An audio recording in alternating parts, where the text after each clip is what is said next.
Welcome yet again to our fairy tale extravaganza, and this time a special treat for you. This is the well known fairy tale Snow White by the Brothers Grimm.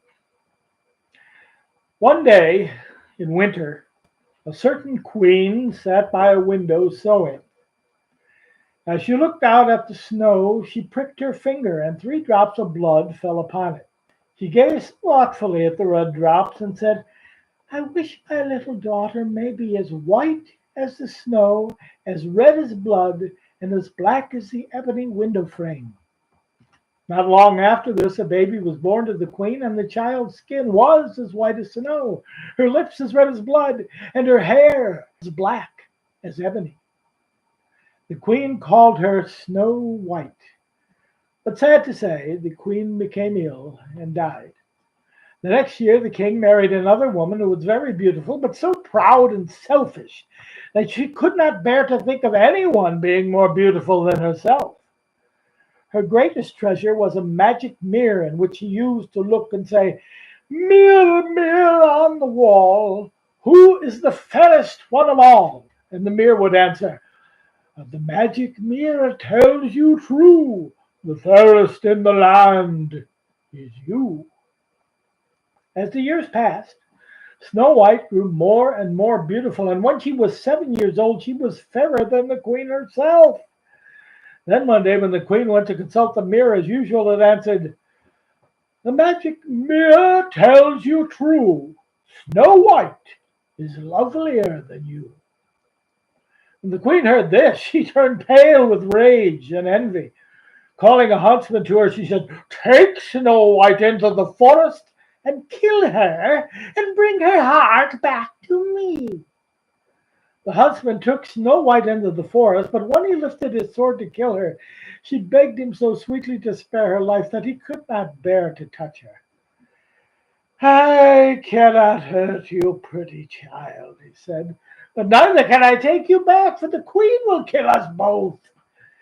So he left her in the forest, and he killed a deer and took the deer's heart to the cruel queen. Poor Snow White wandered on alone, not knowing where to seek shelter. Toward evening she spied a little cottage and went in to rest herself. Everything about the cottage was small, but very neat and clean. On the table was spread a white cloth, and there were 7 little plates, 7 little forks, 7 little knives, 7 little spoons, and 7 little mugs. Against the walls stood 7 little beds. As she was very angry, Snow White ate and drank, or rather, as she was very hungry, Snow White ate and drank, taking a little from each place so as not to eat up all the food from any one. After that, she thought she would lie down, so she tried each of the little beds. One was too long, and another too short, and another too hard, and another too soft. But at last the 7th suited her, and she lay down and fell fast asleep. Presently the masters of the cottage came home. They were 7 little dwarfs who worked in the mountains digging gold. They lighted their 7 lamps and saw immediately that all was not right. The first said, Who has been sitting on my stool? The second, Who's been eating from my plate? The third, Who has been nibbling my bread? The fourth, Who has been cutting with my knife? The fifth, Who has been using my fork? The sixth, Who has been eating my porridge? And the seventh, Who has been drinking my milk? Then the first one looked around and said, Who has been lying on my bed? The rest came running to see, and each in turn cried out that somebody had been on his bed. Then the 7th dwarf saw Snow White and called his brothers to come quickly. They held their lamps high so they could see better, and when they saw Snow White, they cried in one voice, What a lovely child! They were delighted with her beauty, and took care not to waken her. The 7th dwarf slept with his brothers an hour with each, so that the Snow White might sleep on undisturbed. In the morning Snow White awoke. At first she was afraid of the little men, but They were kind to her, and she soon overcame her fear and told them her story. Taking pity on her, the dwarf said that if she would keep the house in order, cook and wash for them, she could stay in the cottage and they would take care of her. Snow White agreed. Every day the dwarfs went out to their work, seeking gold and silver in the mountains. Snow White remained at home, and every day the dwarfs warned her that the queen will soon find out where you are, so take care and let no one in. The queen, now that she thought Snow White was dead, believed that she was certainly the loveliest lady in the land. Going to her looking glass, she said, "Mirror, mirror on the wall, who is the fairest one of all?" The glass answered, "The magic mirror tells you true. Snow White is lovelier than you. She is living still in Forest Glen and dwells with 7 little men." Then the queen was mad with rage, for she knew that the mirror always spoke the truth. She knew that the huntsman had betrayed her. She could not bear to think that anyone lived who was more beautiful than she was. So she disguised herself as an old woman peddler and went over the hills to the place where the dwarves lived. She knocked at the door and cried, "Fine wares to sell?" Snow White looked. "Good morning, good woman. What have you to sell?" "Good wares, fine wares," the old woman answered. "Laces and ribbons of all colors." "I'll let the old lady in," thought Snow White. "She seems to be an honest soul." So she unbolted the door. "Bless me," said the old woman, "how loosely your bodice fits. Let me lace it with one of my new laces."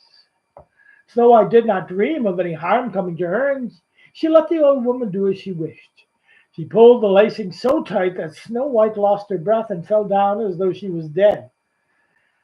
"That will put an end to all your beauty," said the spiteful queen, and hurried away.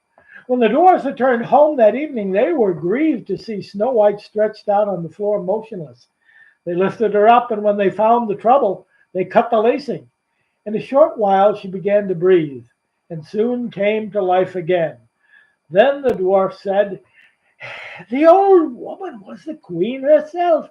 Be more careful next time and do not let anyone in while we are away." When the queen got home, she went straight to her mirror and spoke to it as usual. To her great surprise, it said, "The magic mirror tells you true. Snow White is lovelier than you. She's living still in Forest Glen and dwells with 7 little men." The queen was furious when she heard this, and dressing herself in a different disguise, she poisoned the comb and started again for the dwarf's cottage. When she reached there, she knocked at the door and cried, "Fine wares to sell." Snow White called out, "I dare not let anyone in." Then the queen said, "As you like, but just look at my beautiful combs." Then she took the poisoned comb and gave it to Snow White. It looked so pretty that she took it and put it in her hair just to try it. But the minute it touched her head, she fell down senseless.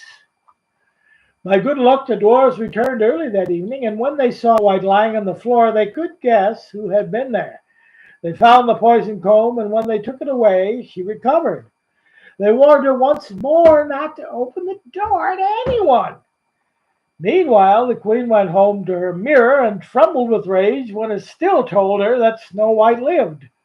Then she said, "Snow White will die if it costs me my life." She secretly prepared an apple, one side of which was poisoned. Whoever tasted it was sure to die. The other side of the apple was harmless. Then the queen dressed herself as a peasant's wife, traveled over the hills to the dwarf's cottage, and knocked at the door.